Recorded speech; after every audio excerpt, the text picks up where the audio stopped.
Chapter 16. Be he live or be he dead. Alex wasn't dead. He woke up on the pavement, blinking in the afternoon sun.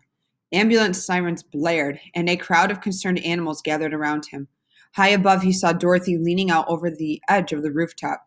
One of the nannies held her, and another disappeared, heading for the fire escape. I'm not dead, but I should be, Alex thought. He propped himself up on his elbows and looked at his body. His legs, his arms, his head, everything worked fine. There wasn't a scratch on him. It was impossible. Alex, Scraps cried, and in moments she and the rest of the Cyclones were pushing back the crowd to get to him. Toad, Jack, drag him back here into the alley. Alex, can you walk? Is anything broken, or did you just die? I just died, he said, not so much to her, but to himself. I died, but now I'm not dead. Rather shocking the first time, isn't it, old sport? Said Toad. You get used to it, though. Happens to me all the time. Alex stared at him. Oh, sure, said Toad. I just died the other day. You were there when I drove the car into the tree in Hyde Park. But how? I told you, said Scraps. The only way for a storybook or lark can die is if whoever's dreaming about them forgets them. You can get hurt here, but if you ever do something that would kill you, you just pop back into existence. It's really better to just die and come back whole again rather than get hurt, Toad told him, ever so much less painful. But Alex was hurt. Not physically. Physically, he was fine. He had never felt better. But that's what hurt so badly. He knew now that he couldn't be a real boy trapped in ever after. Real boys died when they fell off buildings. Brer Rabbit peeked around the corner into the street. Those nannies are going to be on us in no time. Somebody better figure out what we're going to do and fast. I'm not somebody, Alex said quietly. I'm nobody. He looked up at Scraps. When I was dead, I dreamed I was in the hospital again. Is that me? I mean, is he the real me? Is he the one who's dreaming me? We'll worry about that later, Scraps told him. Right now, we've got to. She never got to finish. Nanny Smith landed in the entrance of the alley, followed closely by Nanny May. The other nannies rounded the corner, holding Dorothy, and everyone was right back to the standoff where they had begun, except this time the alley was a dead end. There was nowhere to run. You're not leaving this alley with the lark, Nanny Smith said. Nanny May pulled a bazooka from her pocket. Neither are you. The nannies crouched, ready to fight, and Alex's teammates formed a wall around him. The alley was moments from exploding into a storm of fists and feet and rockets when a gray cat jumped off a trash can and strutted out into the no man's land between them, making everyone pause. The nannies waited as Mrs. P and Nana, the dog, consulted silently with the new arrival.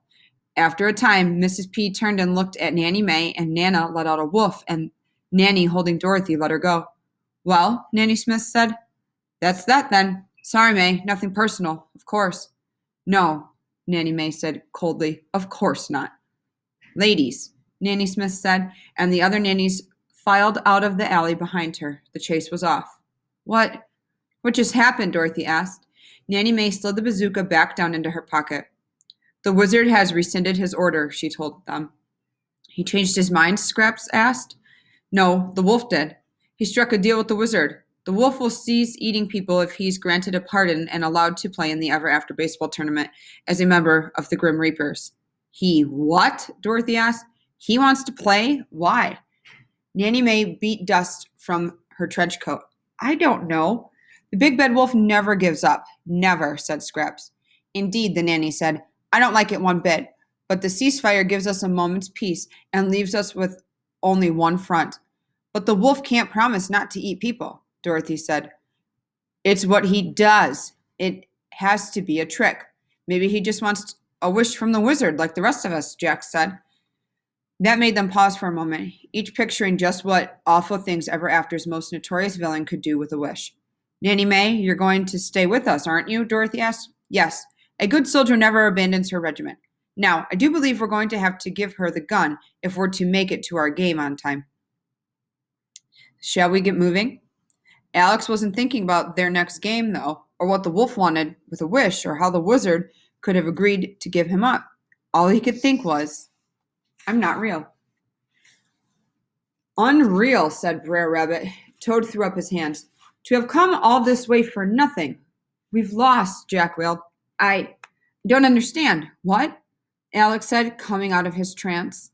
He had followed the team to the hotel and then to the stadium, but he'd been too stunned by falling off the building and bouncing back up to pay much attention to anything else. We play the Giants, Dorothy said, at home. Alex still didn't get it. The Giants bat first, Scraps told him.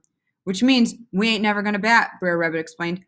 On account of the mercy rule. The tournament has a mercy rule? They have to, Dorothy told him. Otherwise, games would go on for weeks. One team's all trees. Another's all mice, said Toad. Fine chaps, but they can't catch a ball without being squashed. Any team up by 20 runs at any point in the game automatically wins, Scraps explained. 20 runs? Alex said. There's no way a team could score 20 runs on us.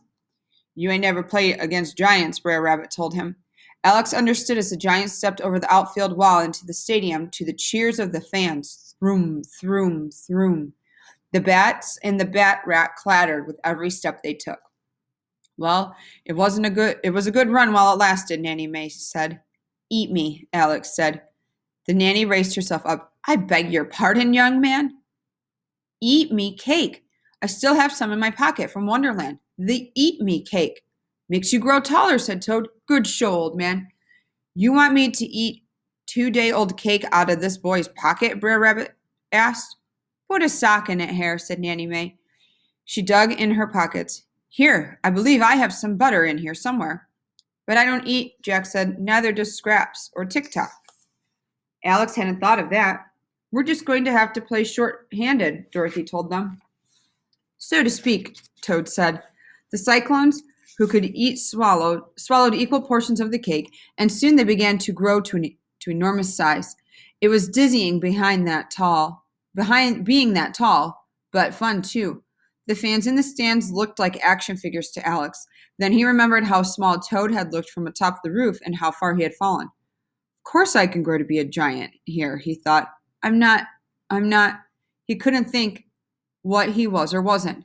Can't think straight, he told the other Cyclones. It's like there's a cloud thing covering my brain. Guess your insides are starting to match, Brer Rabbit said. You're dumb looking.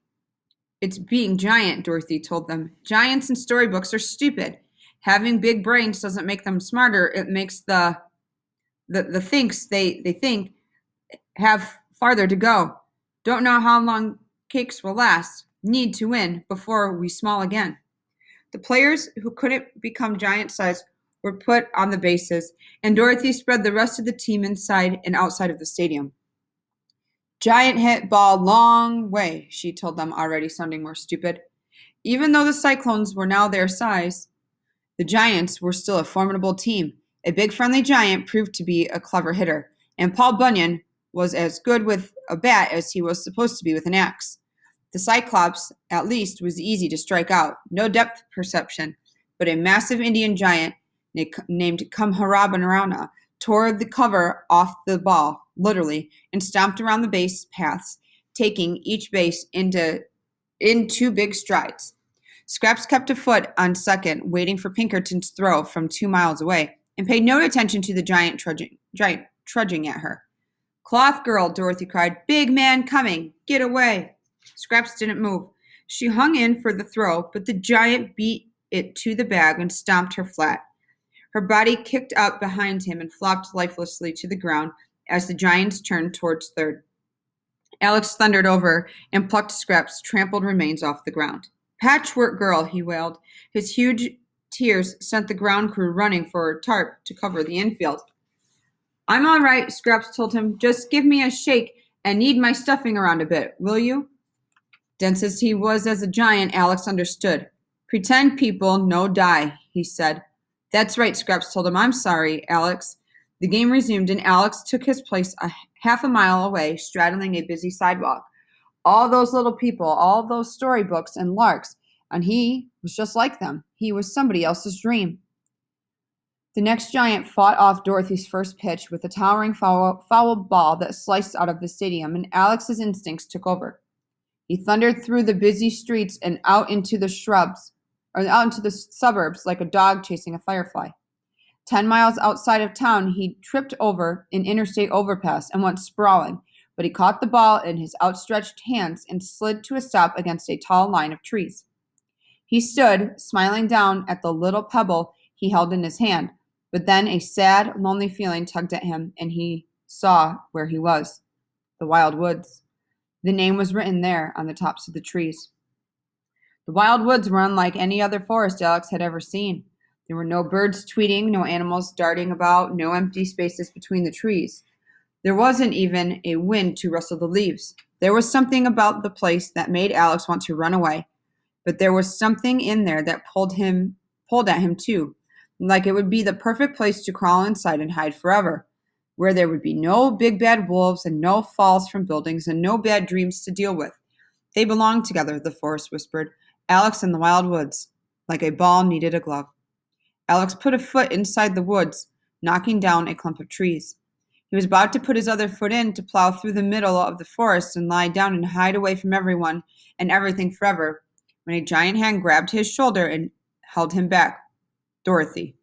Forest am bad, she said. No go forest. Me want go forest. Me no want to think anymore. Me confused. Me no, must fight, must be strong. Me help you, Dorothy told him. She reached out a hand and he took it, letting her pull him away from the dark place that whispered his name.